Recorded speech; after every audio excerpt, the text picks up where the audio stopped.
50% वेळेला प्रॉब्लेम पुरुषांमध्ये असतो.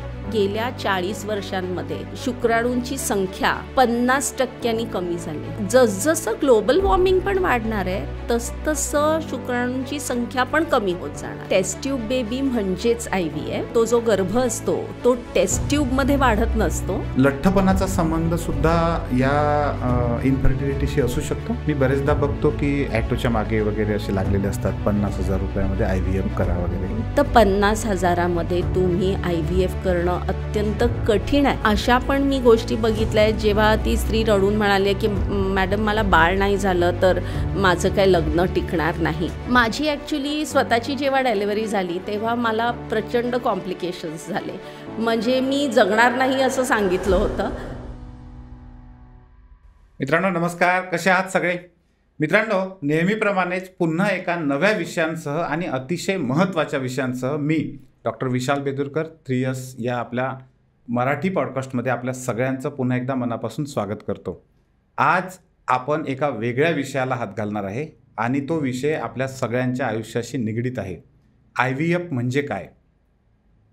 आपल्यापैकी अनेक लोकांना इनफर्टिलिटीविषयी एक प्रचंड उत्सुकता असते की काय आहे, आणि अनेक लोकांच्या आयुष्यामध्ये हा प्रश्न खूप महत्त्वाचा असतो. कोणतरी आपल्या परिचयातलं असतं पण आपल्याला पुरेशी माहिती नसते. तर ती पुरेशी माहिती आज आपल्याला देण्यासाठी डॉक्टर ममता दिघे या विषयाच्या तज्ज्ञ आज आपल्यासोबत आहेत. आपण त्यांच्यासोबत मनमोकळ्या या विषयांसंदर्भात गप्पा मारणार आहेत. मॅडम, 3S टॉक पॉडकास्टमध्ये आपलं खूप खूप स्वागत आहे. थँक्यू मला बोलवल्याबद्दल. सगळ्यात पहिल्यांदा मला हा प्रश्न विचारायचा आहे की हे नेमकी कन्सेप्ट, कारण अनेक लोक आहेत की ज्यांना IVF म्हणजे काय, जुनं टेस्ट ट्यूब बेबी होतं ते म्हणजेच IVF का, किंवा वेगळं काहीतरी आहे का, ही टेक्निक काय असतं, कोणाला याची गरज असते, याच्याविषयी पण खूप सारी उत्सुकता लोकांच्या मनात आहे. सो पहिलं म्हणजे टेस्ट ट्यूब बेबी म्हणजेच IVF. ओके. आणि खरं तर तो जो गर्भ असतो तो टेस्ट ट्यूब मध्ये वाढत नसतो. एका अशा पोकळ बशीमध्ये, ज्याला आम्ही पेट्री डिश म्हणतो, त्याच्यात वाढत असतो. पण IVF म्हणजे in vitro fertilisation. In vivo म्हणजे काय? जे शरीराच्या आत घडतं त्याला आपण इन व्हिवो म्हणतो. जे शरीराच्या बाहेर घडतं त्याला आपण इन व्हिट्रो म्हणतो. आता गर्भधारणा ही अशी एक गोष्ट आहे जी पूर्णतः शरीराच्या आत घडत असते. स्त्रीचं अंड कधी शरीराच्या बाहेर येत नाही. पुरुषाचं जे वीर्य असतं ते बाहेर पडतं, तिच्या वजायनामध्ये डिपॉझिट केलं जातं आणि मग तिथून ते शुक्राणू वर जातात आणि अंड्याला फलित करतात. पण अंड बाहेर पडत नसतं. तर ज्या वेळेला आपण स्त्रीचं अंड शरीराच्या बाहेर काढतो, आपल्या लॅबॉरेटरीमध्ये त्या अंड्याला शुक्राणू बरोबर फर्टिलाइज करतो, तो गर्भ बाहेर वाढवतो लॅबॉरेटरीमध्ये, आणि मग तो वाढलेला गर्भ परत अलगदरित्या घेऊन गर्भकोशेच्या आत सोडतो. त्याला IVF किंवा इन विट्रो फर्टिलायझेशन असं म्हणतात. तुम्ही फार शॉर्टमध्ये खूप सुंदर पद्धतीने सांगितलं. मला दुसरा हा प्रश्न या ठिकाणी विचारायचा आहे, अशी गरज का पडते पण जास्त, आणि दिवसेंदिवस हे प्रमाण वाढत आहे का याची गरज असण्याचं? सो ना, इंटरेस्टिंग काय आहे की ज्या वेळेला पहिल्यांदा IVFचा शोध लागला त्यावेळेला हा शोध का लागला? कारण एक स्त्री होती जिची अंडी छान होती, जिच्या नवऱ्याकडे शुक्राणू चांगले होते, पण तिच्या ज्या गर्भनलिका होतात, म्हणजे आपलं जर गर्भकोश जे असतं त्याच्या बाजूला 2 गर्भनलिका असतात आणि त्याच्या बाजूला बीजअंडकोश असतं ज्याच्यामध्ये स्त्रीबीज तयार होतं, ज्याला आपण अंड असं म्हणतो. पण ते अंड गर्भकोशेला कनेक्टेड नसतं. आता त्या अंड्याला त्या गर्भनलिकेला ओढून घ्यावं लागतं आणि गर्भकोशेच्या जवळ ढकलावं लागतं. आणि ज्या वेळेला शुक्राणू वर येतात ते गर्भकोशेच्या दुसऱ्या बाजूनी गर्भनलिकेत येतात. त्यामुळे अंड एका बाजूनी आणि शुक्राणू एका बाजूनी येत असतात. गर्भनलिकेमध्ये ते भेटतात, तिकडे फर्टिलायझेशन होतं, गर्भ तयार होतो आणि मग ती गर्भनलिका त्या गर्भाला गर्भकोशेच्या इथे ढकलते. तर ती एक अशी स्त्री होती जिच्या दोन्ही गर्भनलिका बंद होत्या किंवा ब्लॉक्ड होत्या. अशा परिस्थितीत अंड आणि शुक्राणू ह्यांचं एकत्रीकरण होणं शक्यच नाही आहे. म्हणून हा विचार केला गेला की आपल्याला जर ह्या ट्यूब्स बायपास करता आल्या, कारण ट्यूब्सचं किंवा गर्भनलिकेचं काम फक्त तेवढं असतं की दोघांचं एकत्रीकरण कसं करून द्यायचं. आणि मग हा विचार केला की जर आपण अंड बाहेर काढलं आणि बाहेर फलित केलं तर मग आपल्याला गर्भनलिकेची गरजच लागणार नाही. अशा पद्धतीने IVF किंवा प्रणालीशिशूची जो काही शोध लागला तो त्याप्रमाणे लागला. मला थोडंसं तुम्हाला या ठिकाणी इंटरप्ट करायचं आहे. म्हणजे जेव्हा एखाद्या हृदयाकडे रक्त वाहून नेणाऱ्या रक्तवाहिन्या चोकअप होतात आणि त्यासाठी मग आपण बायपास करतो, अगदी सेम तशाच पद्धतीनं आहे, याच्यामध्ये वेगळं काही नाहीये. नाही तेच सगळ्यांना वाटतं. याच्यामध्ये खूप वेगळं आहे. कारण ज्या रक्तवाहिन्या असतात त्यांना फक्त ओपन राहण्याची गरज आहे. अच्छा. तुम्ही इकडून आणि इकडून प्रॉपरली काही जर ओपन ठेवलं तर त्याच्यामधून जे काही वाहण्याची गरज आहे ते नीट वाहतं. बरोबर. पण गर्भनलिकेचं काम काय आहे, त्याला ढकलणं. कारण अंड म्हणजे त्याच्यापेक्षाही जास्त कॉम्प्लिकेटेड आहे. कारण अंड्याला कसं आहे, शुक्राणूला डोकं असतं म्हणजे आणि एक शेपूट असते. बरोबर. त्या शेपटीच्या माध्यमातून ते स्वतःला पुढे पुढे पुढे करून हलू शकतं. अंड हलू नाही शकत. त्या अंड्याला ढकलायची गरज पडते. तर जर नुसत्या गर्भनलिका दोन्ही बाजूनी ओपन असतील पण कडक झाल्या असतील, आतले त्याचे स्ट्रक्चर्स नीट नसतील, तर आपल्या नाकात कसे केस असतात तसे एकदम बारीक बारीक केस त्या नळीच्या आतमध्ये असतात गर्भनलिकेच्या, आणि त्यांच्याद्वारे हळूहळू ते अंड ढकललं जातं. तर तिकडे जर काही प्रॉब्लेम असला आणि जर ब्लॉक ट्यूब तुम्ही नुसती ओपन केली, आजही आम्ही प्रयत्न करतो ब्लॉक ट्यूब्स ओपन करायच्या, म्हणजे वायर काढून बाबा ही ट्यूब ओपन होतीये का, पण जरी ट्यूब ओपन झाली तरी कधी कधी ती काम करत नाही. आणि मग लोकांना असं वाटतं की माझी नळी तर ओपन आहे पण मग काम करत नाही असं तुम्ही का म्हणताय. बरोबर. सो ते रक्तवाहिन्यांपेक्षा थोडं वेगळं असतं आणि जास्त कॉम्प्लिकेटेड आहे. Yes, I am really surprise की तुम्ही इतका एक सुंदर प्रश्न विचारलात. नाही, मला कारण एक साधा प्रश्न आहे. लोकांना अनेकदा काय होतं, लोकांना समजा हार्ट अटॅक आला तर त्याच्यावर उपचार करणं हे खूप सहज स्वीकारतात लोक. पण इनफर्टिलिटी आहे आणि त्याच्यावर आपल्याला उपचार करायचा आहे म्हटलं की एक प्रकारचा टॅबू लोकांच्या मनात असतो. खास करून नवीन पिढीचं सोडा, परंतु त्यांचे आई वडील, म्हणजे आता मी ज्या पिढीत आहे समजा तसं समजूया, त्यांना असं वाटतं की नको आत्ताच करायला, आपण बघूया किंवा याच्यात काहीतरी वेगळं आहे असं वाटतं. म्हणजे हार्ट अटॅककडे ज्या सहजतेनं आपण बघतो त्या सहजतेनं ते एवढं चांगलं, कारण तुम्ही आता सांगितलं हा रिअल टाइम प्रॉब्लेम आहे, रिअल प्रॉब्लेम आहे आणि आजच्या काळात तो वाढत आहे. आपण ते स्वीकारलं पाहिजे, ते टेक्नॉलॉजी आहे ती स्वीकारली पाहिजे. बरोबर. येस. मला पुढे जाऊन हे विचारायचं आहे, ह्याच्यावरनं मला एक सांगावं असं वाटतं की अशी हार्ट जर तुम्ही बघितलं, हार्ट अटॅक आला तर स्वीकारतो. आता तो एखादा रोग पण आहे पण तो लाईफस्टाईलशी पण निगडीत आहे, हो की नाही. तर तसंच इन्फर्टिलिटी एखाद्या काही इन्फेक्शनमुळे, ट्रॉमामुळे, जेनेटिक प्रॉब्लेममुळे पण होऊ शकतं. ट्रॉमामुळे पण होऊ शकतं. म्हणजे जर कधी काही ट्रॉमा झालेला असेल गोट्यांच्या जागी, तर मग तिकडून शुक्राणू बनवण्याची जी शक्ती असते ती कमी होते. तर अशा गोष्टींमुळे पण इन्फर्टिलिटी होते किंवा लाईफस्टाईलमुळे पण त्याच्यावर ॲडिशन होतं. मी असं ऐकलं होतं की जे लोक लॅपटॉप वगैरे मांड्यांवर ठेवून काम करतात अशा पण काही कारणांमुळे होऊ शकतं. आता जर तुम्ही निसर्गाने सगळं किती विचार करून बनवलं असेल असं म्हणजे विचार केला की आपण जरा थक्कच होतो.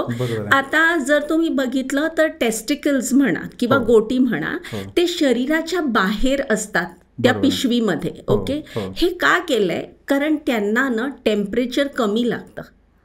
सो जर तुम्ही त्या ठिकाणी टेम्परेचर खूप वाढवलं, ओके, इलेक्ट्रोमॅग्नेटिक रेडिएशन खूप वाढवलं, तर साहजिकच त्या गोटींच्या मधून शुक्राणूंच्या प्रोडक्शनवर इफेक्ट होणार आहे. तर हे सगळे छोट्या छोट्या गोष्टी असतात. म्हणजे मला एक गोष्ट आठवली स्पेनमध्ये एक व्हेरी वेल नोन IVF सेंटर आहे. तिकडच्या लोकांबरोबर आम्ही बरेच वेळेला ऑन अँड ऑफ चर्चा करतो.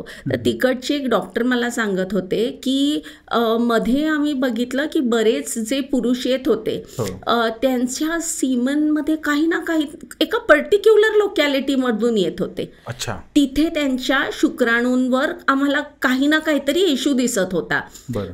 डाएट चांगलं, काही जाडेपणा नाही, बाकी सगळं चांगलं, काही समजे ना काय होतंय ते. मग हळूहळू त्यांनी जर शोध लावला तर तिकडे एका प्रकारचं ते फ्रूट का काहीतरी व्हेजिटेबल उगवायचे आणि त्याच्यावर एक विशिष्ट पद्धतीचं पेस्टिसाइड मारायचे. त्या पेस्टिसाइडमुळे त्या भागात राहणाऱ्या लोकांच्या शुक्राणूंवर इफेक्ट व्हायला लागला. म्हणजे ह्या गोष्टी शोधणं पण कधी कधी कठीण पडतं. असं आहे. इतका मायक्रो विचार पण केला पाहिजे. डेफिनेटली. आहाराचा पण फरक पडतो. आपण काय खातो त्याचा, लाईफस्टाईल म्हटल्यावर या सगळ्या गोष्टी आलाच. मला इथं हा एक प्रश्न विचारायचा आहे की आता तुम्ही बोलता बोलता सांगितलं की लठ्ठपणा जो आहे तर पुरुषांचा किंवा स्त्रियांचा दोन्ही केसेसमध्ये लठ्ठपणाचा संबंध सुद्धा या इन्फर्टिलिटीशी असू शकतो. सो काय आहे ना, लठ्ठपणानं is a very complex disorder. Okay. ह्याचा ना आपण खूप आपल्याला वाटतं की ही एक छोटीशी गोष्ट आहे, पण लठ्ठपणा is a very complex disorder. त्याच्यामध्ये मानसिक स्ट्रेस आला, ओके, जेनेटिक इश्यूज आले, लाईफस्टाईल आले, हॉर्मोनचे इश्यूज आले, तर काय होतं, प्रत्येक जण तेवढ्यापुरतं फक्त मी हॉर्मोन्स ठीक करीन किंवा मी डाएट ठीक करीन असं करून चालत नाही. तुम्हाला त्याच्या पूर्णतः त्याच्याकडे एक होलिस्टिक व्ह्यूनी बघण्याची आणि मल्टीडिसिप्लिनरी व्ह्यूनी, म्हणजे एकच तज्ज्ञ नाही, त्याच्यात बरेचसे तज्ज्ञ एकत्र येऊन जर त्यांनी ह्याच्यावर काम केलं तर मग त्या माणसाला डेफिनेटली इफेक्ट होईल. आता वंध्यत्वामध्ये ओबेसिटीचा किंवा लठ्ठपणाचा काय महत्त्व आहे. आता जसं मी म्हटलं तसं ओबेसिटीमध्ये पण काही हॉर्मोन्स काम करत असतात आणि ऑब्व्हियसली की गर्भधारणा ही सगळी हॉर्मोनल इफेक्टवर अवलंबून राहणारी गोष्ट आहे. तर ऑब्व्हियसली बऱ्याचशा गोष्टी हॉर्मोनली चेंज होतात शरीरामध्ये. आता जर पुरुषांमध्ये बघायला गेलं तर जो लठ्ठपणा किंवा फॅट कंटेंट असतं शरीरामध्ये त्याच्यामध्ये टेस्टोस्टेरॉनचं कन्व्हर्जन, टेस्टोस्टेरॉन हे मेल हॉर्मोन असतं, इस्ट्रोजन हे फिमेल हॉर्मोन असतं. दोघांमध्ये दोघंही हॉर्मोन असतात. म्हणजे स्त्रियांमध्ये टेस्टोस्टेरॉन आणि इस्ट्रोजन असतं, तसंच पुरुषांमध्ये पण असतं, पण त्याचं प्रमाण टोटली वेगळं असतं. आता त्या लठ्ठपणामुळे जर टेस्टोस्टेरॉन अधिक इस्ट्रोजनमध्ये कन्व्हर्ट झालं तर शुक्राणूंवर साहजिकच परिणाम पडणार. सो बऱ्याचशा स्त्रियांमध्ये लठ्ठपणा असला तर हॉर्मोनल जो त्यांचं सायकल असतं, स्त्रियांचं हॉर्मोनल सायकल तर निसर्गाने म्हणजे एक बनवलेला चमत्कार आहे, तर ते सगळं पूर्णतः डिस्टर्ब होऊन जातं. तर त्यामुळे अंड्यांवर परिणाम होतो, गर्भकोशाच्या लाइनिंगवर परिणाम होतो आणि अर्थातच मग गर्भधारणा. तुम्ही आता जे सांगितलं की स्त्रियांचं हे जे आपण ज्याला मासिक पाळीचं चक्र म्हणतो, तर हे मासिक पाळींचं चक्र ज्या स्त्रियांमध्ये रेग्युलर राहत नाही ते इरेग्युलर असतं. मला आत्ता तो म्हणजे ती टेक्निकल टर्म नाही आठवत आहे, पण एक असा समज असतो अनेक लोकांना की अशा स्त्रियांच्या बाबतीमध्ये IVF व्यवस्थित काम करत नाही. तर हे खरं आहे का, किंवा त्याचा कसा संबंध असतो, किंवा त्यांच्यासाठी काही वेगळं राहतं का, वेगळी ट्रीटमेंट असते का? तर ज्या वेळेला मासिक पाळी वेळच्या वेळेला येत नाही त्या वेळेला 80% स्त्रियांमध्ये प्रॉब्लेम असतो पॉलिसिस्टिक ओव्हरीज म्हणून. हा एक हॉर्मोनल प्रॉब्लेम आहे आणि ह्याच्यामध्ये काय असतं की बीज अंडकोशेमध्ये अंडी भरपूर प्रमाणात असतात, पण ती वेळच्या वेळेला त्या हॉर्मोनच्या इरेग्युलॅरिटीमुळे वाढत नसतात. तर ती सायकल जर आपण ब्रेक केली बरोबर औषधं किंवा कधीतरी इंजेक्शन देऊन तर मग हे ठीक होतं आणि कधी कधी या स्त्रियांना IVFची सुद्धा गरज लागत नाही. ते नैसर्गिकरित्या पण प्रेग्नंट होऊ शकतात. पण काय होतं ना, लोकांना जेव्हा पाळी इरेग्युलर असते त्यावेळेला अनियमित असते तर त्यांना असं वाटतं की हिला पॉलिसिस्टिक ओव्हरीज आहे एवढा काही प्रॉब्लेम नाही. पण पाळी अनियमित असण्याची बरीच कारणं आहेत. सो एखाद्या कारणाला एक उपाय लागू होतो म्हणूनच सगळ्याच कारणांना किंवा इन जनरल अनियमित पाळी असण्याला तीच ट्रीटमेंट लागू पडेल असं अजिबात नाही. त्यामुळे पाळी अनियमित का आहे त्याच्या मागचं कारण काय आहे? बीज अंडकोशीमध्ये अंडी आहेत का कमी झाली आहेत का खूप आहेत आणि वाढत नाही आहेत का काहीतरी वेगळेच हॉर्मोन प्रॉब्लेम करतायत का फक्त स्ट्रेस आणखीन लठ्ठपणा आहे? ह्या सगळ्या गोष्टींना नीट जर आपण हाताळलं तर मग ह्याला अगदी इझिली ट्रीटमेंट करतायत. पण ते त्याच्या मागची कारणं समजून घेणं खूप जास्त गरजेचं आहे. एकदम बरोबर, एकदम बरोबर. अनेक लोकांच्या मनामध्ये IVF ट्रीटमेंट म्हटलं की खूप लोकांना असं वाटतं की ते आपल्या आवाक्याच्या पलीकडे आहे, खूप खर्च खूप जास्त प्रमाणामध्ये येतो. तर खरं ही स्थिती काय आहे? कारण आपल्या देशामध्ये आरोग्याची परिस्थिती अशी आहे की असे कमी उत्पन्न गटातले खूप लोक आहेत, त्यांना पण याची गरज असते. कारण इन्फर्टिलिटी काही पैसे आहेत की नाही हे पाहून येत नाही, श्रीमंत आहे की गरीब आहे ते पाहायला जात नाही. तर मग अशी काही सोय आहे का? आपल्या देशातली काय स्थिती आहे या उपचारांच्या बाबतीत? खास तुम्हाला माहिती आहे का, ट्रेडिशनली भारतात म्हणजे लोकसंख्या इतकी आहे त्यामुळे एखादं जोडपं बाळ होत नाही म्हणून स्ट्रगल करतंय हे कधी कधी इथपर्यंत पोचतच नाही. बरोबर आहे. लोकसंख्या खूप आहे म्हणून त्या जोडप्याला जे बाळ होण्याची इच्छा आहे ते मारू शकतील किंवा मग काय याच्यात मोठं, हा विचारच मुळात आधीपासून वेगळा झालाय की आपल्याला काय गरज आहे, आपल्या इथे ऑलरेडी लोकसंख्या इतकी आहे. पण जी लोक ह्या समस्येमधून जात आहेत त्यांच्यावर जे स्ट्रेस, डिप्रेशन, बऱ्याच काही गोष्टी होतात, हा एक खरा मुद्दा आहे, हा एक खरा प्रॉब्लेम आहे.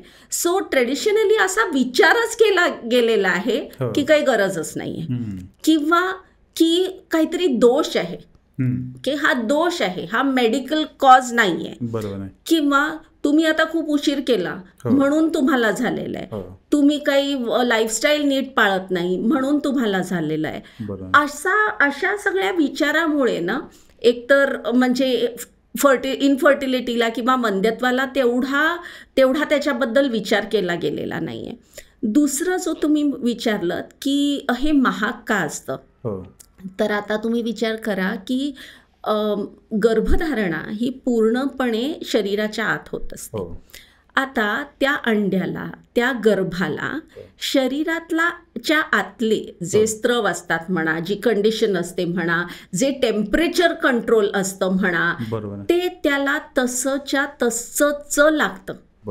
तुम्ही 1 मिनिट देखील त्या अंड्याला, शुक्राणूला किंवा त्या गर्भाला त्या कंडिशन्स दिल्या नाहीत तर ते नष्ट होऊन जाते. तर तुम्हाला लॅबॉरेटरीमध्ये एक्झॅक्ट तशाच्या तशा कंडिशन्स क्रिएट कराव्या लागतात त्या पूर्ण लॅबॉरेटरीमध्ये. कारण आता जर अंड बाहेर आलं तर ते कुठे ना कुठेतरी ॲम्बियंट एअरला एक्सपोज होणारच. मग तुम्ही त्याला ॲम्बियंट एअरला एक्सपोज न होण्यासाठी त्या फुल रूममध्ये येणारं टेम्परेचर स्ट्रिक्टली कंट्रोल करणं, तिथे येणारे छोटे छोटे डस्ट पार्टिकल्स कंट्रोल करणं, त्याला तुम्ही ज्या टेम्परेचरवर जर तुम्ही मायक्रोस्कोप खाली बघत असलात तर तुम्ही ते कुठेतरी ठेवणार आणि मगच मायक्रोस्कोप खाली बघणार. ती सरफेसचं टेम्परेचर रेग्युलेट करणं, तुम्ही किती फास्ट ते बघताय, इन्क्युबेटरमध्ये टाकताय. इन्क्युबेटर म्हणजे असे छोटे छोटे डब्यांसारखे हे असतात, स्ट्रक्चर्स असतात ज्याच्यामध्ये हे गर्भ ठेवले जातात. तर तुम्ही खूप वेळ ते अंड शोधत बसलात, तो गर्भ शोधत बसलात तर तितका वेळ त्याचं एक्सपोजर बाहेर होतं. तर त्यामुळे तुम्हाला क्लास 10,000, क्लास 1000 असे रूम्स तयार करावे लागतात. म्हणजे जिकडे फुल पॅनल्ड रूम्स असतात, बाहेरचं टेम्परेचर कितीही असो तिकडचं टेम्परेचर हलणार नाही असे रूम्स तयार करावे लागतात. आणि हे कंटिन्युअस ठेवावं लागतं. कंटिन्युअस. सो कधी कधी असं होतं काही लॅबॉरेटरीजमध्ये की केस असताना फक्त चालू ठेवायचं, केस नसताना बंद करून टाकायचं, पण that will not control your temperature. So हे जे काही क्वालिटी कंट्रोलचे मेकॅनिझम्स असतात त्याच्यामुळे ह्या सगळ्या परत मीडिया, जसं मी म्हटलं ते स्त्रव असतात जे आतमध्ये, तसेच्या तसे त्या गर्भाला पुरवावे लागतात. तर त्यामुळे हे सगळं आपण जसं म्हणतो एक नवीन जीव तुम्ही शरीराच्या बाहेर तयार करताय, आणि हा जीव जो आहे दॅट इज युअर बेबी, तुमचं बाळ आहे. हे आज नाही पण पूर्ण आयुष्यभर ते चांगलं राहायला पाहिजे, हेल्दी राहायला पाहिजे. जर त्या वेळेला ते करताना ती काळजी घेतली गेली नाही तर मग पुढे पण प्रॉब्लेम्स होतात. हे सगळं करायला खर्च लागतो. बरं, पण मग असं असताना मी बरेचदा बघतो की ॲटोच्या मागे वगैरे असे लागलेले असतात, 50,000 रुपयामध्ये IVF करा वगैरे. म्हणजे हे कसं काय आहे, मला हे नाही समजलं. दुसरं मला पुन्हा येतं हे पण विचारायचं आहे तुम्हाला की जसं आपले रक्त लघवी तपासण्यासाठीच्या त्या लॅबोरेटरी असतात, तर त्यांच्या काही लोकांची एक चेन असते, एखाद्या कंपनीची चेन असते मोठी, आणि एखादी इंडिव्हिज्युअल असतं. मी म्हणजे मला ते माहीत आहे आत्ता म्हणून या ठिकाणी सांगतोय मी की तुम्हाला आता यावर्षीचा तसा इंडिव्हिज्युअल या पद्धतीनं याचा अनुभव म्हणजे तो एक मोठा पुरस्कार पण मिळालेला आहे. तर हे सगळं आमच्यासाठी उलगडून सांगा की हे कसं आहे. ओके, सो आताच झेनेथला stand alone IVF centre of the year in the western region असं IVF excellence awards 2025 national awards असतात ते मिळालं. तर आता स्टँड अलोन म्हणजे काय आणि चेन IVF म्हणजे काय. स्टँड अलोन म्हणजे एखादं इंडिव्हिज्युअल बुटीक हॉस्पिटल जिथे ते एक आहे किंवा त्यांचं त्या शहरामध्ये 2-3 क्लिनिक्स आहेत, पण ते एका ठिकाणी आहेत, आणखीन ते एका ठिकाणाहून तुम्हाला IVF ची सुविधा पुरवतायत. चेन IVF म्हणजे जसे कॉर्पोरेट हॉस्पिटल्स असतात, म्हणजे आता सगळंच कॉर्पोरेट होत चाललंय. तर काय आहे, जसं वंध्यत्व वाढतंय तसं ऑब्व्हियसली कॉर्पोरेटायझेशन पण वाढत आहे. तर त्या चेन्स असतात, म्हणजे लोक इन्व्हेस्ट करतात, खूप पैसे टाकतात, आणखीन प्रत्येक शहरात 1 किंवा इवन 2 किंवा इवन 3 सेंटर्स ओपन करतात. तर ह्याच्यामधले प्रोज अँड कॉन्स म्हणजे असं बघायला झालं, जे individual stand alone IVF centres आहेत ते आय थिंक ट्रेडिशनली पेशंटला best treatment under very compassionate environment जेव्हा आपण म्हणतो असं, आणि दॅट इज द सोल, म्हणजे ते करण्यासाठी हे सेंटर्स उभे आहेत. चेनमध्ये नाही म्हटलं तरी ऑब्व्हियसली कुठेतरी बिझनेसचा भाग येतोच येतो. सी बिझनेस सगळे, म्हणजे मी असं नाही म्हणणार की कोणी लोक पैसे कमवत नाही, प्रत्येक कमवतात, पण there is a difference. Okay, the medicine business or the business of medicine, that is a little, medicine always has to come before and then everything rest can follow. पण of course chains असतात, तिकडे तुम्हाला बऱ्याचशा गोष्टी pump in करता येतात, पैसे pump in करता येतात, प्रोटोकॉल्स बनवता येतात. पण तिकडे ते करण्याच्या मागे त्या क्लिनिकमध्ये तुमचे किती चेन्स असले तरी त्या क्लिनिकमध्ये तो डॉक्टर तुम्हाला काय प्रोव्हाइड करतोय हे तुमचं सक्सेस रेट डिटर्मिन करणार आहे. सो हे फार महत्वाचं आहे. So I would say both have its pros and cons. आणि ज्या वेळेला तुम्ही त्या क्लिनिकमध्ये जाता, मी म्हणेन की तुम्हाला नॅचरली एक अंदाज येतो की पुढची लोक कशी आहेत, कारण त्या टीमचा एक्सपिरियन्स काय आहे, त्या डॉक्टरचा एक्सपिरियन्स काय आहे. आणि आता तर even stand alone centres like for example आमच्याकडे ती प्रत्येक गोष्ट आहे जी एखाद्या कॉर्पोरेट हॉस्पिटल किंवा कॉर्पोरेट चेनमध्ये असू शकेल. इनफॅक्ट जसं मी म्हटलं, आम्ही खूप मेल इन्फर्टिलिटीवर बरंच काम करतो. सो आमचं clinic was one of the first to have a microscope, म्हणजे ऑपरेटिंग मायक्रोस्कोप आम्ही ज्याला म्हणतो, की त्या मायक्रोस्कोप मधून बघून शुक्राणू शोधणे अशी एक टेक्निक असते.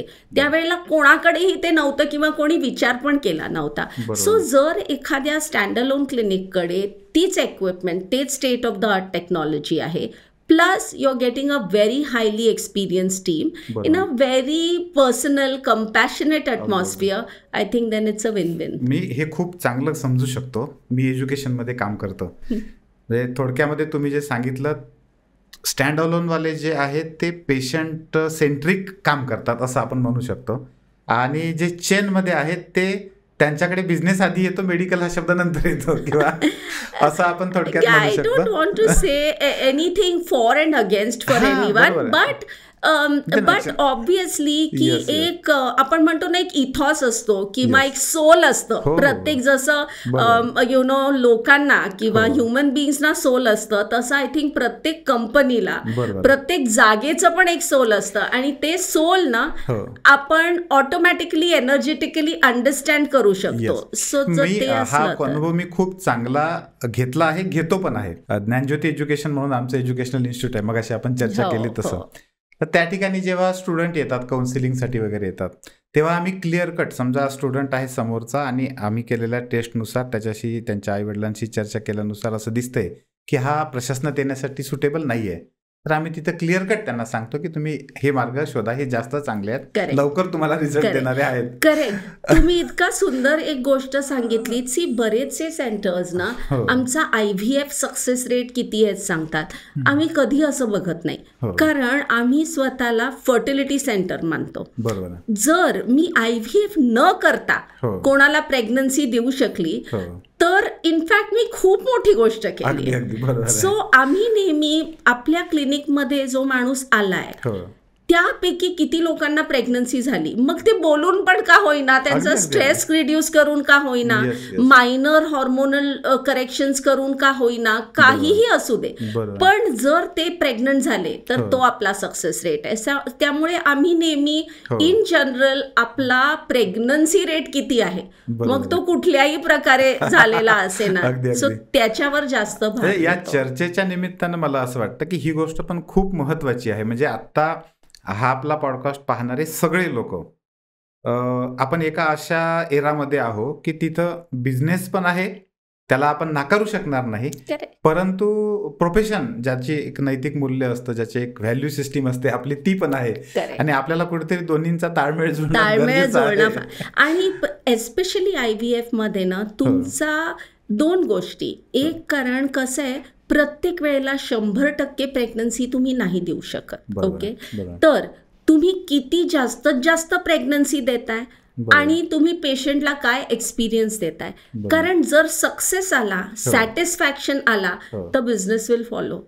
If it becomes the other way round, somewhere it will not work, कारण ते इक्वेशनच मॅच होणार नाही. आणि ह्या दोन्ही गोष्टी एज्युकेशन, हेल्थ या दोन्ही सेक्टरमध्ये लागू आहे. Absolutely, very true, very true. तुम्ही जिथं आरोग्य क्षेत्राचं प्रतिनिधित्व करता तिथं काही प्रमाणात का असेना, पण आम्ही एज्युकेशन मध्ये आहेत, आम्हाला हे आम्ही खूप चांगलं कोरिलेट करू शकतो. दोन्ही गोष्टी खूप महत्वाच्या आहेत. आणि आय थिंक दोन्ही गोष्टी खूप बेसिक आहेत. हो, बेसिक. म्हणजे ते प्रत्येक माणसाशी अगदी आपण म्हणतो ना की मनाशी इतक्या क्लोज आहेत, तर त्या दोन्ही फार बेसिक. कुठेतरी सायकोलॉजी दोन्हीकडे सेमच आहे. मला एक तो प्रश्न राहिला आपला की मग हे जे 50,000 रुपयामध्ये IVF वगैरे ह्या ज्या जाहिराती अशा असतात, ॲटो आणि ह्या सगळ्यांच्या, तर त्यामध्ये काय असतं, म्हणजे नेमकं काय चूक काय असतं किंवा काय बरोबर असतं? चूक बरोबर म्हणण्यापेक्षा मला असं वाटतं की जर तुम्हाला तुमची लॅबॉरेटरी चांगल्या पद्धतीने मेंटेन करायची आहे, तुम्हाला तिथे regularly quality control, quality maintenance करायचा आहे, तर तुम्हाला त्याच्यामध्ये चांगल्या गोष्टी, चांगली लोक, चांगलं मटेरियल, आणखीन कधी कधी इव्हन एक्सटर्नल ऑडिट्स हे करणं अत्यंत गरजेचं आहे. या सगळ्या गोष्टींना कुठेतरी पैसा लागणार आहे. प्लस जे तुम्ही इंजेक्शन्स वापरतात, IVF मध्ये आम्ही बरीच अंडी तयार करण्यासाठी इंजेक्शन्स देतो हॉर्मोनची, तर ती हॉर्मोनची इंजेक्शन्स खूप वेगवेगळ्या पद्धतीची असतात. काही रिकॉम्बिनंट असतात आणि काही ह्युमन युरिन, म्हणजे बायकांच्या युरिन ऑफकोर्स प्युरिफिकेशन करून, ती काही वाईट असतात अशी नाही, पण तरीही त्याचं जी क्वालिटी आहे किंवा एफिकसी आहे त्याच्यामध्ये फरक पडतो. दोन्ही इंजेक्शन्सच्या कॉस्टमध्ये पण भरपूर फरक आहे. सो जर तुमची लॅबॉरेटरी क्लास 10,000 अहेड आहे, तुम्ही खूप सुपिरियर तिकडे टेक्नॉलॉजी, आणखीन जे काही तुम्हाला मटेरियल लागतं, इक्विपमेंट लागते, ती जर ठेवली आहे, रोजच्या रोज मॉनिटर करणारे तुमच्याकडे एम्ब्रिओलॉजिस्ट आहेत आणि तुम्ही चांगल्या क्वालिटीचे ड्रग्ज वापरताय, तर 50,000मध्ये तुम्ही IVF करणं अत्यंत कठीण आहे. जेव्हा हे, आणि आता ते होतंय, ओके, जसं गव्हर्नमेंटनी आता गव्हर्नमेंट हॉस्पिटल्स मध्ये IVF सेंटर्स चालू करण्याचं ठरवलंय. सो तिथे साधारण एक 40-50 हजारामध्ये IVF करू शकतील, कारण गव्हर्नमेंट तिकडे पैसा ओततोय. पण नाही तर प्रत्येकाला ह्या अमाऊंटमध्ये IVF देणं हे पॉसिबल नाहीये. तुम्ही एखाद्याला डेफिनेटली करू शकता. पण मला इथं हेही विचारायचं आहे की आपल्या देशामध्ये अशाही काही संस्था आहेत, जसं एखाद्याला कॅन्सर झाला तर खूप चांगल्या पद्धतीनं ट्रीटमेंट करणाऱ्या सरकारी म्हणा किंवा समाजसेवी संस्थांमार्फत संचलित अशा काही इन्स्टिट्यूशन आहेत.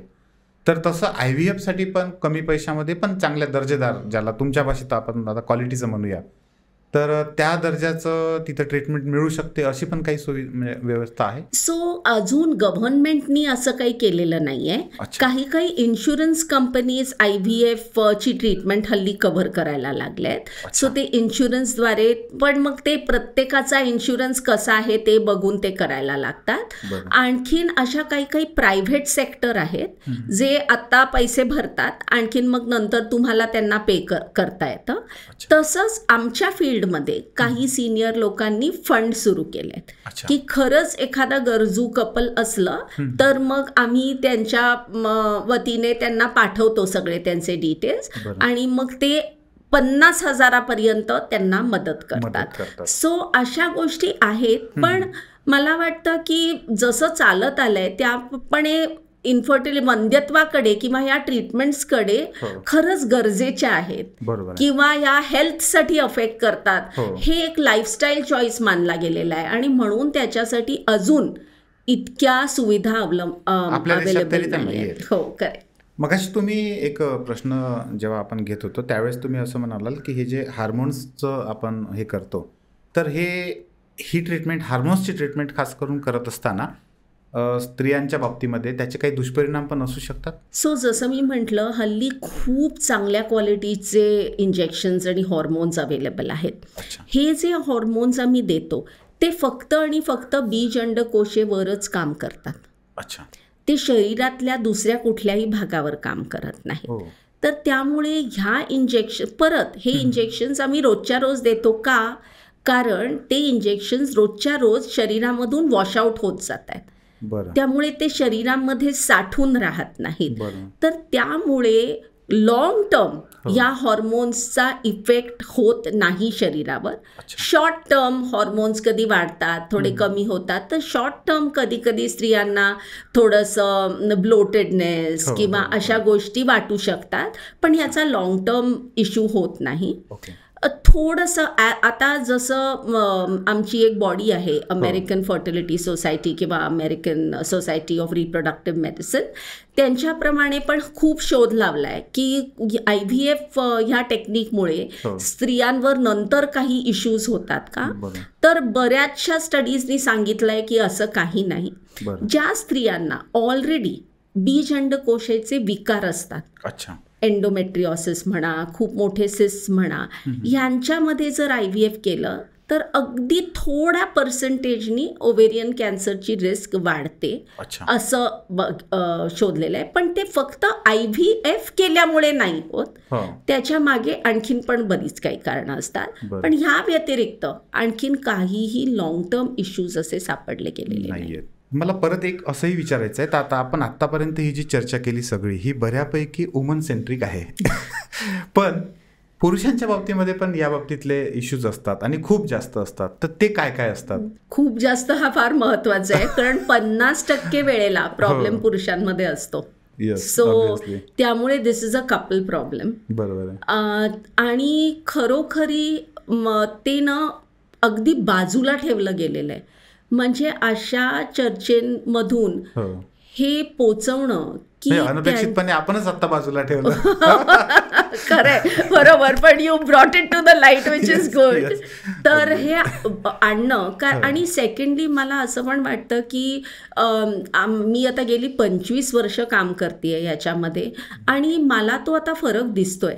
त्यावेळेला नवरा बायको यायचे, सासू सासरे यायचे की फक्त हिचे तपास करा, किंवा अशा पण मी गोष्टी बघितल्या आहेत जेव्हा ती स्त्री रडून म्हणाली की मॅडम मला बाळ नाही झालं तर माझं काय लग्न टिकणार नाही. आणि हल्ली मी एक वेगळं बघते की नवरा विचारतो आधी की हिला त्रास नाही ना होणार, बाळ होणं वेगळी गोष्ट आहे पण बायकोला त्रास नको होऊ द्या. आणि इव्हन म्हणजे माझ्याकडे परवा एक सून आणि सासू आली होती. तर सासू म्हणाली, मॅडम मी यांना इतकं सांगतेय की ठीक आहे होईल बाळ, पण शेवटी काय माझ्या मुलाला एवढा काही त्रास नाहीये, पण माझ्या सुनेला याच्यातून जास्त जायचंय. सो मला हिची खूप काळजी वाटते. So it is very heartening हे सगळं बघायला. पण पुरुषांमध्ये 50% वेळेला प्रॉब्लेम त्यांच्यामध्ये असतो. मग शुक्राणूची संख्या जर तुम्ही बघितलीत तर गेल्या 40 वर्षांमध्ये शुक्राणूंची संख्या 50% कमी झाली. 50%. म्हणजे फार आता एक रिसर्च पण केला गेलाय की प्रत्येक degree of increase in temperature, म्हणजे आता ग्लोबल वॉर्मिंग होत आहे, तर जर एक डिग्रीनी जर जनरल टेम्परेचर वाढलं तर एक डिग्रीनी पण तुमचं झपाट्यानी शुक्राणूंची संख्या कमी होती. शॉकिंग आहे. हो. सो जसजसं ग्लोबल वॉर्मिंग पण वाढणार आहे तसतसं शुक्राणूंची संख्या पण कमी होत जाणार आहे. प्लस स्ट्रेस, लाईफस्टाईल, ओबेसिटी, हे अडनीड झोपणे, रात्रीचे कॉल्स घेणे, लॅपटॉपवर सतत काम करणे, ह्या सगळ्या गोष्टींमुळे ऑफकोर्स शुक्राणूंवर प्रचंड परिणाम होत चाललाय. मग अशा केसमध्ये आपण काय करतो? आधी तर ह्याचं कारण काय आहे ते शोधतो. बरेच वेळेला छोट्या गोष्टी करून, लाईक वेळेत झोपणे, ओके, फूड हॅबिट्स चेंज करणे, म्हणजे झोमॅटो स्विगीवरून सतत ॲल्युमिनियम फॉइल्समधून रॅप केलेलं गरम फूड मागवणे, त्यापेक्षा घरचं जेवण जेवणे. आणि मला असं वाटतं कोणालाही डाएट सांगितलं ना की लोकांना वाटतं की नाही पण मी काही जाड नाही आहे, पण डाएट म्हणजे फक्त वजन कमी करण्याशी ते काही निगडीत नाही आहे. सो तुम्ही तुमच्या फर्टिलिटीसाठी काय काय खाता, म्हणजे फ्रूट्स जितके कलरफुल, बेरीज म्हणा, रॅसबेरीज म्हणा, चेस्टबेरीज म्हणा, जास्त ॲव्होकॅडो, सेलरी, पाईन नट्स, हे जर तुम्ही जास्त खाल्लं तर ऑब्व्हियसली तुमच्या शरीरातले जे आणखीन शुक्राणू आहेत ते बेटर होणार आहेत. सो ह्या गोष्टींकडे लक्ष देणं फार महत्त्वाचं आहे. जर लठ्ठपणा असला तर तो कमी करूनही शुक्राणूंची संख्या वाढू शकते. आता जर काही मेडिकल कॉजेस असले, जसं आम्ही म्हणतो की कधी कधी शुक्राणूंचं जे प्रोडक्शन करतात ते जे सेल्स असतात ना तेच त्या गोटींमध्ये कमी प्रमाणात असतात, त्यामुळे शुक्राणू प्रोडक्शनच होत नाही. किंवा गोटीमध्ये प्रोडक्शन होतं पण ते जे शुक्राणू असतात ते गोटीमधून धातूपर्यंत पोहोचवण्यासाठी काही नलिका असतात, तर त्या नलिका जर ब्लॉक्ड असल्या तर परत ते शुक्राणू धातूमध्ये पोचणार नाही. तर कारण काय आहे, जो काही प्रॉब्लेम आहे त्याच्या मागचं कारण काय आहे? कधी कधी गोट्यांना जे रक्तपुरवठा करणाऱ्या वाहिन्या असतात त्या अशा सुजतात आणि सुजल्यामुळे ते रक्त तिकडे साखळून राहतं, त्यामुळे नवीन फ्रेश रक्त पोचत नाही आणि हळूहळू त्या गोटींमधून शुक्राणूंचं प्रोडक्शन कमी व्हायला लागतं. तर एक्झॅक्ट त्या पुरुषामध्ये कारण काय आहे हे शोधणं फार महत्वाचं आहे आणि मगच त्याच्यावर इलाज करता येतो. हल्ली कधी कधी काय होतं की IVF आहे ना, बरोबर आहे, चला काय IVF करून टाकूया, पण हे फक्त असं नाहीये. जर आपण त्याला नीट ट्रीटमेंट केली तर कधी कधी IVF लागत पण नाही, आणि जर नीट ट्रीटमेंट केली तर तुम्ही IVFचा सक्सेस रेट पण वाढवू शकता. तुम्ही आता हे सांगत होता त्यावेळेस मला एक जुनं मला वाटते संत तुकाराम महाराजांचं वचन होतं की शुद्ध बीजापोटी फळे रसाळ गोमटी. म्हणजे आधी वेगळ्या अर्थानं आपण ते, पण मला आता त्याचा नव्यानं एक अर्थ कळला की प्रत्येक व्यक्तीनं आपल्या लाईफस्टाईलला या हेतून पण बघितलं पाहिजे की आपण सगळ्या जीवनाचं सार आपल्या पुढच्या संततीमध्ये आणि या सगळ्या गोष्टींमध्ये बघतो. अगदी खरं. म्हणजे मला असं वाटतं ना की हे जे प्रेग्नन्सी आहे किंवा बाळ होणं आहे ना ते फक्त फिजिकल नाहीये. बरेच वेळेला आम्ही असं बघितलंय की एखाद्या स्त्रीला फिजिकली काही प्रॉब्लेम नसतो. एक माझी अशी पेशंट होती, काही वर्ष बाळ होत नव्हतं आणि सगळे टेस्ट झाले, सगळे नॉर्मल होते. मग ती आधी पण यायची पण खूप बोलायची नाही, बरेच वेळेला एकटीच यायची, नवऱ्याला घेऊन यायची नाही. मग एकदा मी तिला बसवलं, तिच्याशी बोलले मग ती खूप ओपन अप झाली आणि सांगितलं की बेसिकली माझी आई खूप लवकर गेली. अच्छा. आणखीन काहीतरी तिला प्रेग्नन्सीमध्ये कॉम्प्लिकेशन्स झाले का काय ते. तिच्या मनात ती इतकी भीती होती की असं काहीतरी होईल, तर तिच्या बॉडीने कुठेतरी ते ब्लॉकच करून टाकलं. कारण आपल्याला आज कळत नाही की स्ट्रेसमुळे जे काही स्त्रव म्हणा किंवा काही केमिकल्स जर बॉडीमध्ये बनत असतील ते कुठेतरी त्या गर्भाला ब्लॉक करू पण शकत असतील. हे आपल्याला इतक्या आधीपासून आपल्याला सगळं सांगितलं गेलंय, याचं काही ना काहीतरी महत्व आहे. सो आपण म्हणतो तसं everything comes a full circle. आणि शेवटी त्याच्याकडे आपण म्हणतो ना, जसं मोबाईलवर एखादी गोष्ट पाहायची राहिली तर तुम्हाला झूम इन आणि झूम आउट करावं लागतं, तसा हा प्रॉब्लेम तुम्हाला झूम इन आणि झूम आउट करून पण बघितला पाहिजे. Absolutely, absolutely. मोठ्या स्वरूपात जर पाहायला गेलं तर शरीर, मन, आत्मा, बुद्धी सगळं एकच आहे. अगदी बरोबर म्हणालात. आणि जोपर्यंत त्याचं संगम होणार नाही ना, तोपर्यंत ते पुढे जाणं कठीण आहे. कारण आपल्याला ते बाळ फिजिकली पण पाहिजे, पण कितीतरी गोष्टी त्याच्यावर असतात. कितीतरी म्हणजे आपलं मानसिक आरोग्य म्हणा, आपला आनंद म्हणा, कुटुंबाचं सगळं म्हणा, सगळं त्याच्यावर आहे. आणि बरेचसे प्रॉब्लेम असं तुकड्या तुकड्यांमध्ये विचार करण्यामुळे लोकांचे तयार होतात. ऍब्सोल्युटली. पूर्णांशानं तो विचार करत नाही. म्हणजे तसं आपण म्हणतो, आपण थोडंसं या बाजूला गेलोय म्हणून म्हणतो, पण मला तर असं वाटतं की आपली जी पृथ्वी आहे त्याच्यावर पण जे काही ज्या पद्धतीने बदलतंय ते पण सगळं इनफर्टिलिटीकडे जात आहे. म्हणजे सगळं वृक्ष होत चाललंय, सॉइलमध्ये तेवढी जी आधी ताकद होती ती नाही, तर कुठेतरी आपण सगळे त्याच्यातच बांधले गेलेलो आहोत आणि त्याचं रिफ्लेक्शन आपल्या आयुष्यावर पण होणार आहे. सो आपण जर आपल्या आयुष्यातला प्रत्येक भाग आणि कम्युनिटी मधला प्रत्येक भाग, पृथ्वीवरचा प्रत्येक भाग जर थोड्या थोड्या आपल्याला होईस त्याप्रमाणे जर चांगला करत गेलो तर त्याचं रिफ्लेक्शन आपल्या पण आयुष्यावर पडणार आहे. तुम्ही खूप सुंदर विचार दिलात. म्हणजे हे सगळं या निगेटिव्ह अँगलनं बघत असताना सुद्धा काही गोष्टी आहेत की ज्या आपल्याला पॉझिटिव्हिटीकडे घेऊन जातात. ही टेक्नॉलॉजी जी आपण एवढ्या चांगल्या पद्धतीनं लोकांसाठी वापरत आहोत, तर त्याच्यामुळे आपण याच्यावर बऱ्यापैकी मात करू शकतो. ही खूप मोठी गोष्ट आहे. हो, अगदी खरंय. आणि मला असं वाटतं जसं झेनेथमध्ये आमच्याकडे न्यूट्रिशनिस्ट आहे, योगा एक्सपर्ट आहे, मी स्वतः रेकी केलेली आहे, म्हणजे शिकलेली आहे, मास्टरशिप. तर त्या आणि परत आम्ही प्रत्येक म्हणजे ते गर्भ तयार करताना पण म्हणजे माझी एम्ब्रिओलॉजिस्ट म्हणा, नर्स म्हणा, प्रत्येक वेळेला म्हणजे तुम्ही कुठल्याही पद्धतीने करा, आपल्या देवाचं स्मरण करा, पॉझिटिव्ह एनर्जीचं स्मरण करा, ते कुठे ना कुठेतरी व्हाइब्स डेफिनेटली पोहोचतात असं मला वाटतं. आत्मीयता जी आहे किंवा त्यातली जी प्रार्थना आहे ती त्या दवा जेवढी महत्वाची आहे तेवढीच महत्वाची आहे. निश्चितपणे. मला थोडंसं आता या ठिकाणी पुन्हा हा पण प्रश्न विचारायचा आहे, तुमचा वैयक्तिक प्रवास ह्या सगळ्या क्षेत्राकडे कसा झाला? म्हणजे आता हे सगळं चर्चा चालू असताना माझ्या असं लक्षात आलं की तुम्ही खूप पॅशनेटली ह्या सगळ्या गोष्टींकडे बघता, व्यवसायाच्या पलीकडे जाऊन त्याच्याकडे बघता. तर हा सगळा प्रवास कसा झाला, एक व्यक्ती म्हणून कसा झाला? सो खरं सांगायला गेलं तर मी म्हणजे परवा जेव्हा मला अवॉर्ड मिळालं तेव्हा मी म्हटलं अरे खूप मोठ्या मोठ्या चेन्सची पण नावं होती तिकडे. तर माझे खूपसे कलिग्स पुण्यातले, मी मुंबईमध्ये शिकली आहे त्यामुळे मुंबईचे फ्रेंड्स म्हणाले ममता पण तू सगळ्यात सिनियर आहेस.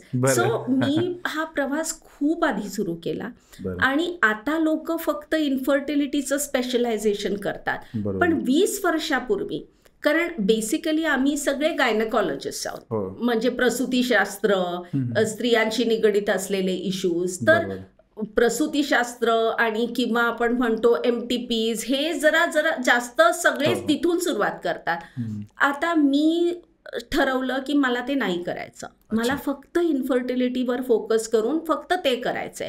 मला बऱ्याच लोकांनी वेड्यात काढलं, म्हणे असं चालत नाही, अशी प्रॅक्टिस वाढणार नाही, कारण नाहीतर चालणार कसं. म्हणजे तू खूप सिनियर असलीस आणि आता जर तू ठरवलंस की मला थोडंसं माझं प्रसूतीशास्त्राचं काम कमी करायचंय तर गोष्ट वेगळी आहे, पण सुरुवातच कशी तसं करणार, तुझ्याकडे येणार कोण? म्हटलं जसं होईल तसं करीन, पण मला खरंच ह्या फील्डकडे लक्ष द्यायचं आहे. आणि मला असं वाटतं की त्याच्या मागची एक पर्सनल कारण होतं आणि एक सायंटिफिक कारण होतं. बरं. माझी ॲक्च्युली स्वतःची जेव्हा डिलिव्हरी झाली तेव्हा मला प्रचंड कॉम्प्लिकेशन्स झाले. म्हणजे मी जगणार नाही असं सांगितलं होतं, पण देवाच्या कृपेने झालं ते सगळं. त्यावेळेला एक जाणीव व्हायला लागली की, आणि त्यावेळेला ना असं जगलो नाही त्याची भीती नव्हती वाटत, पण आपल्याला बाळाचं काय होणार, म्हणजे त्याच्यासाठी तरी आपण जगायला पाहिजे.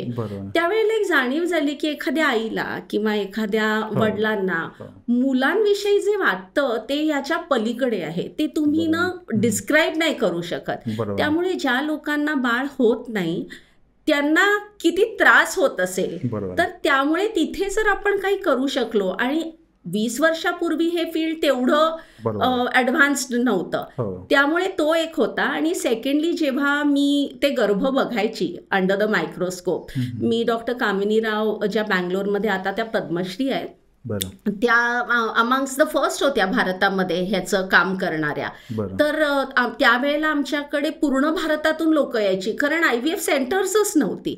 तर त्यावेळेला वाटायचं अरे म्हणजे हा पूर्ण एक नवीन जीव, आणि तो आपण आता मायक्रोस्कोप खालती बघतोय आणि याचं एक बाळ होणार आहे. या दोन्ही गोष्टींनी आय थिंक मला खूपच वाटलं की आपण ह्याच्याकडे वळावं.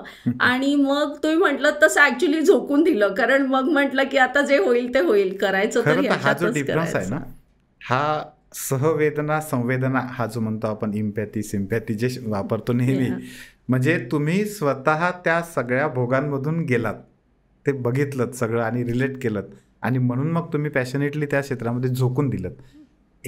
हा प्रश्न विचारण्याच्या मागचं माझं खरं कारण काय होतं, मी या पॉडकास्टच्या निमित्तानं जेवढ्या खास लोकांच्या मुलाखती घेतल्या, प्रत्येक वेळेस बघितलं की जे अशा आतून या गोष्टींकडे बघतात ते काहीतरी वेगळं घडवतात. आणि काहीतरी म्हणजे तिथं फक्त बिझनेस नसतो, तिथं फक्त व्यवहार नसतो, तिथं फक्त यशस्वी होणं नसतं, तर त्या पलीकडे इव्हन आपल्या आयुष्याच्या पलीकडे जाऊन तुम्ही जेव्हा सांगत होतात की मी म्हणजे माझ्यासाठी नाही, मी राहते की नाही हे महत्वाचं नाही, तर त्या बाळाचं काय होणार नंतरचं. मला वाटतं ही भावना खूप महत्वाची आहे. तर ते समजतं ना, म्हणजे त्यांचे जे ते जितक्या ह्यांनी वाट बघतात किंवा जितक्या ट्रीटमेंट्स मधून ते जाण्याची तयारी दाखवतात, मी तर म्हणते की तुम्ही वॉरियर्स आहात, म्हणजे खरंच हॅट्स ऑफ टू यॉल असं माझ्या पेशंट्सला म्हणते. जसं आत्ता आपण म्हटलं, खूप चांगल्या पद्धतीनं तुम्ही हे सगळं सांगितलं.